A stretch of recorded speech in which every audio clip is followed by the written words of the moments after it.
2024 সালে ক্রিকেট ভক্তদের জন্য চমক যেন থামছেই না। একের পর এক রেকর্ড ব্রেক হয়েই যাচ্ছে।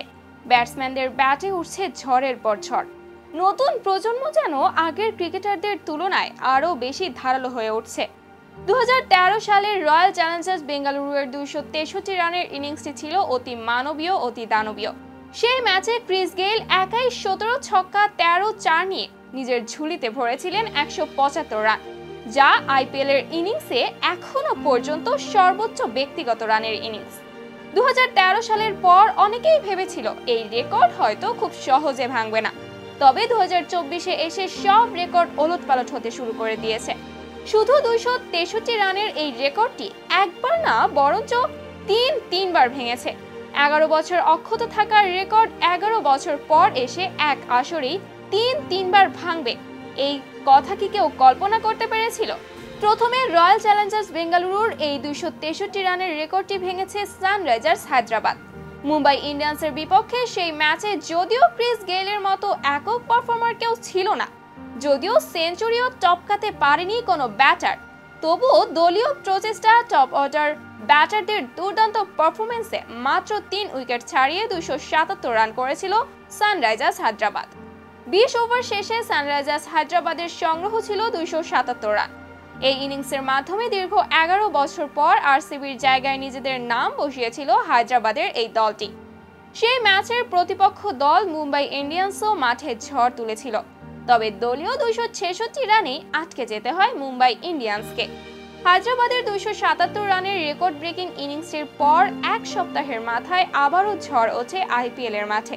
সেই আরসিবির 11 বছরের লালিত পালিত রেকর্ডটি আরও একবার ভেঙে ফেলতে সক্ষম হয় কলকাতা নাইট রাইডার্স। দিল্লি ক্যাপিটালসের বিপক্ষে কলকাতা নাইট রাইডার্সের ওপেনিং করতে আসা সুনীল নারিনও যে ব্যাট হাতে ঝড় তুলতে পারে সেটা দেখিয়ে দিয়েছে গোটা ক্রিকেট বিশ্বকে।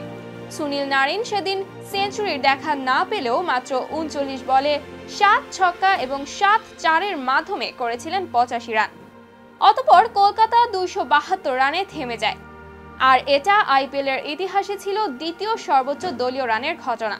তবে আইপিএল এর সর্বোচ্চ দলীয় রানের তালিকায় দ্বিতীয় সর্বোচ্চ থেকে তৃতীয় সর্বোচ্চে নেমে আসতে বেশি সময় লাগেনি। সানরাইজার্স হায়দ্রাবাদ আবারও নিজেদের রেকর্ডের সাথে ছেলে খেলা শুরু করে দিল। 277 রানের রেকর্ডটি হয়তো তাদের মনের মতো ছিল না, তাই তো নিজেরাই নিজেদের রেকর্ড ভাঙার প্রতিযোগিতায় নেমে পড়ল। তবে এবার তাদের প্রতিদ্বন্দ্বী দল ছিল রয়্যাল চ্যালেঞ্জার্স বেঙ্গালুরু, যারা দীর্ঘদিন সর্বোচ্চ রানের ইনিংস খেলে রেকর্ড বুকে বুক ফুলিয়েছিল। তাদের বিপক্ষেই বিশ্বকে নাড়িয়ে দেওয়ার মতো ইনিংস উপহার দিল সানরাইজার্স হায়দ্রাবাদ।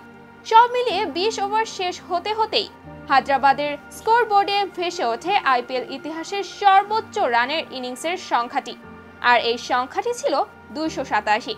শুধু ফ্র্যাঞ্চাইজি ক্রিকেট নয়, সব ধরনের টি-20 ক্রিকেটেই এই রানটি ছিল দ্বিতীয় সর্বোচ্চ রান। সব ধরনের টি-20 ক্রিকেটে সবচেয়ে বেশি রানের ইনিংস এসেছে নেপালের ব্যাট থেকে। 2023 সালে মঙ্গলের বিপক্ষে 314 রান করেছিল নেপাল। তবে ফ্র্যাঞ্চাইজিটির ক্রিকেট লিগের কথা হলে 287 রানই এখন পর্যন্ত সর্বোচ্চ স্কোর। অন্যদিকে বিরাট কোহলি, দীনেশ কার্তিকরাও হাল ছেড়ে দেওয়ার মতো প্লেয়ার নয়। বেশ ভালো জবাব দিতে শুরু করেছিলেন এই ব্যাটাররা। 83 রান করে আউট হয়ে যায় দীনেশ কার্তিক, তবে এককভাবে ম্যাচ জেতানো তার জন্য অনেক কঠিন ছিল, তাই তো আরসিবিকে থামতে হয় 262 রানে। তো বন্ধুরা, এই ছিল আমাদের আজকের ভিডিও। কেমন লাগলো অবশ্যই কমেন্ট করে জানাতে ভুলবেন না।